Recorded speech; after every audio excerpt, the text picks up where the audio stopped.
Page off. Hi guys, welcome back to my channel. So I'm going to do my November TBR. Honestly, a lot of these are mostly new releases. They're just the books I'm really excited to read this month because they're coming out or have already come out. So yeah, I'm just kind of going to go through these and let's just get started. So the two books I have in progress still are Emma by Jane Austen. I have read finally at least, I think, 10 more chapters since last month. So I'm slowly making my way through it and listening to the episodes from the Pod and Prejudice podcast. Going along with that book, I've just sort of been taking my time with it because it's hard to listen to a couple chapters and listen to a podcast episode. It's slow going, but I'm finally kind of getting into it and enjoying it. So I think I'm on chapter 20, something like that. I don't know. Whatever. Hopefully I'll finish it before the end of this year. If not, who cares? It's fine. Then we have Snape, a definitive reading by Lori Kim. I actually read none of it last month because I didn't read another Harry Potter book. And basically what I do is I read a Harry Potter book and then I read the Snape chapter corresponding. So like the first one was called Severus Snape and the Sorcerer's Stone. So I'm about to start book 4. Well, in theory. I'm going to try to do more reading prompts next year. This year I've only done Book Lover Amanda's, but her prompt for this month apparently is a book with a theme of comfort. That one, honestly, it kind of has to be decided because I can guess what books will be comfort reads, but who knows? We just have to see what ends up happening when I end up reading. So then we have The Unselected Journals of Emma M. Lyon, Volume 7 and 8. I'm going to start Volume 7 soon, and Volume 8, the audio comes out on Thursday. I will be very sad to finish these books. Then we have Through Each Tomorrow, Timeless Book number 6 by Gabrielle Meyer. That one's coming out on November 4th. I'm definitely reading that one this month. Then we have The Endless Beach by Jenny Colgan. This is part of a series. I forget what the series is called, but it's book 2. Something, I don't know, whatever. I read book 1, I think in September, I think. I have to read this one. This one takes place in fall, and the next 2 after that are Christmas reads, so I want to read those in December. So I need to read this one in November. So yeah. Then we have Voyager by Diana Gabaldon. That one came out, the audio, I'm listening to the new versions. I don't know if I'll get to that one. Drums of Autumn just came out this month too, so I'm behind. I was doing really well too with the first 2. I was reading like one every other month, and then the next one comes out, or listening to, of the new Kristen Atherton versions. So I don't know if I'll get to either one of those. Maybe that'll just go into next year. Who knows? Because they're long. And I got a lot of other things I want to do. So we have Harry Potter and the Sorcerer's Stone, the dramatized edition. Like, they're the new editions that are, played by a full cast. Like, they're like movies, but audiobooks. I'm going to listen to that one. That one comes out in November, I think also the 4th, too. And then I'm going to go back to my kind of close reading of the series itself. And I'll probably read Goblet of Fire, hopefully, like the regular edition. I'm listening to the Stephen Fry books. That's what I've been doing. I need to do my video on Prisoner of Azkaban, because I finished that one in September. And I meant to read Goblet of Fire in October, but it didn't happen. Maybe it won't happen in November either. Who knows? Because I have a lot of stuff to do. Then we have If I Were You by Lynn Austen. I want to read this one in November. I heard about it from Katie from Paperbacks and Ponytails. She read The Wish Book Christmas, which is kind of like a little short story that kind of goes with that book. But I don't like reading things out of order, so I'm going to read that one in November so I can read the Christmas short story in December. It's a Christie Award-winning... the author, the Christie Award-winning author, Lynn Austen. Basically, it's 1950, in the wake of the war, Audrey Clarkson leaves her manor house in England for a fresh start in America with her young son. As a widowed war bride, Audrey needs the support of her American in-laws, whom she has never met. But she arrives to find that her longtime friend, Eve Dawson, has been impersonating her for the past 4 years. Unraveling this deception will force Audrey and Eve's secrets and the complicated history of their friendship to the surface. Exactly what? I need to know what this is all about. Then we have The Nanny Outside the Gates by Sherry J. Ryan.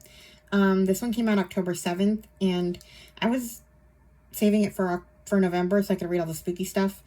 Yeah. Auschwitz, 1944. Helena clutches the baby to her chest, cuddling her close for warmth. She must keep moving. Okay. Walking to work at the orphanage she was raised in, Helena tries to ignore the... Anyway. Yeah. She runs into a Nazi officer, blocks her, and he needs a new nanny, and he gives Helena a choice: serve in his home or be sent to the camps. In the enemy's world, the one wrong step could land Helena in prison or worse, but she pledges to do good while trapped amongst evil and protect the innocence of the children in her care, especially sweet baby Flora. And when she meets Gavriel, a Jewish prisoner forced into hard labor in the officer's home with the kindest eyes she's ever seen, she knows she'll risk everything to keep him safe.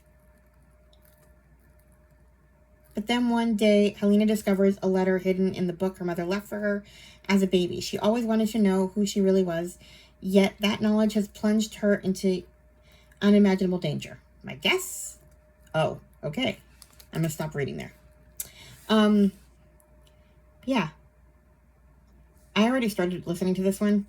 It sounds like she gets caught running because she's running after a runaway kid from the orphanage, and the Nazi officer catches her. So that's kind of where I stopped. Anyway, then we have The Baby on My Doorstep by Miranda Smith. This one came out October 7th too. She finds her sister's baby on her doorstep, but how is that possible when her sister's dead? I need to know, as Amanda says. Book lover Amanda. Then we have My Daughter's Baby by Kate Hewitt. This one came out October 25th. This one is another... Well, no. This one is about a woman. Her daughter dies, and I'm assuming in childbirth. And she wants to keep her newborn baby, but there's a dad involved, and it's going to get messy. Then we have The Pink Bonnet by Liz Tolsma. I heard about this one from Jane Reeds. This one looks like it's about the Tennessee Children's Home. So it's about a mother whose child gets kidnapped and taken to one of those homes. So does she find her or not? I've only read her World War II books so far, so I'm interested. Then we have Her Husband's Return by Suzanne Goldring. The war set her free. His return would destroy everything. London, 1941, when Frankie receives a telegram telling her that her husband, Dickie, nice name, is missing, presumed dead, she does not weep or crumble.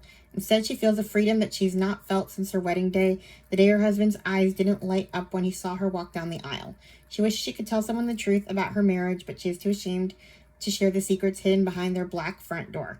Now she is free to live her life even as the skies above London darken with enemy planes. She doesn't think about what will happen if Dickie returns. So, yeah. Then we have a present-day story. Charlotte is so happy to move into the tall London house with the black front door. She can't wait to raise a family in their forever home, picturing a pram under the pear tree in the garden. But when she discovers a chest of drawers filled with unworn baby clothes and learns that the house was left to a daughter who cannot be traced, she knows she needs to find out more about the old lady who lived in the house before them. As Charlotte delves deeper into Frankie's life, she finds out that she was hiding a shocking wartime secret. Can an old friend of Frankie's help Charlotte solve the mystery that haunts her new home and lay the ghosts of his sad past to rest? So yeah, those are the books I'm probably for sure gonna read. I'm hoping to get into some atmospheric books too, like kind of not spooky as in like Halloween, but just kind of gothic, I guess. We have The Other Side of... I talked about these in my last video, my last TBR. I never got to them. So we have The Other Side of the Wall by Andrea Mara. I heard about this one from Meredith from the Currently Reading podcast. Lady Maybe by Julie Clausen. I heard about this one from Anne from In Search of Wonder and Book Lover Amanda. Although Amanda said she wasn't a fan of this one, so we'll see. The Heiress of Winterwood by Sarah E. Ladd. Heard about it from Katie from Paperbacks and Ponytails. And The Governess of Penwith Hall by Sarah E. Ladd. I found this one in an Audible sale and it looked fun. And what else? I knew I had another one. Oh, another historical fiction. The Outcast Girls by Shirley Dixon. She wrote